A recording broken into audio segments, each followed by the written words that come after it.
I'm busy today. I bought a thing off the internet called a Rivnuts tool, which I've never heard of before, but apparently they're quite common. But me being a gardener, I don't need to use things like this very often.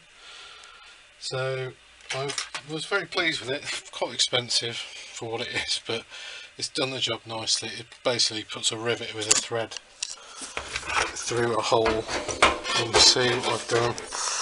I've cut a big hole in my tank, put some Rivnuts in.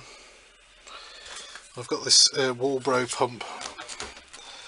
Might have mentioned that before, I don't know. I'm going to get a new filter sock for it because it's been kicking around my shed for years. I made a plate. I've had a real hard time trying to seal it up with weld. I kept testing it with the I'll just explain. It's an 8mm pipe on the inside and a 12mm pipe on the outside.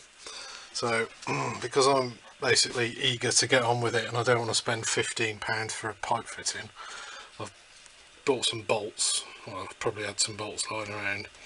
Drilled out a hole in the middle of each one, sleeved one inside the other. And that's it. It's at the right angle. The tube is at the right length, so it just connects onto that nicely.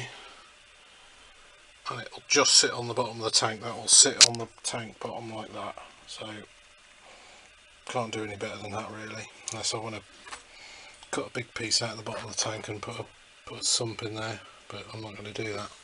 I'll just make sure that it doesn't get less than a litre of petrol, gallon of petrol in there or something. Keep it above the red basically. Yeah, so that's that.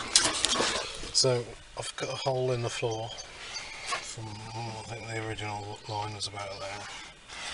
I've reinstalled the fuel system. I've reinstalled the inlet manifold properly as well. I've also connected up the throttle cable, which by a happy coincidence was pretty much just bolted straight up. I had to drill out this little slot because it was a bit bigger. The nipple on the cable on the van was a bit bigger than the one on the car. And I had to relocate this. Well, I've left that bracket there, that's the original kickdown cable bracket. I had to sort of move it back a bit because I think this is a cable off a later model car, so it doesn't line up with this car. Yeah, when you say it like that, it doesn't sound like I've done much today, but I've been on it for 6 hours or so, so I'm going to have the rest of the day off. Next job is connect the shifter up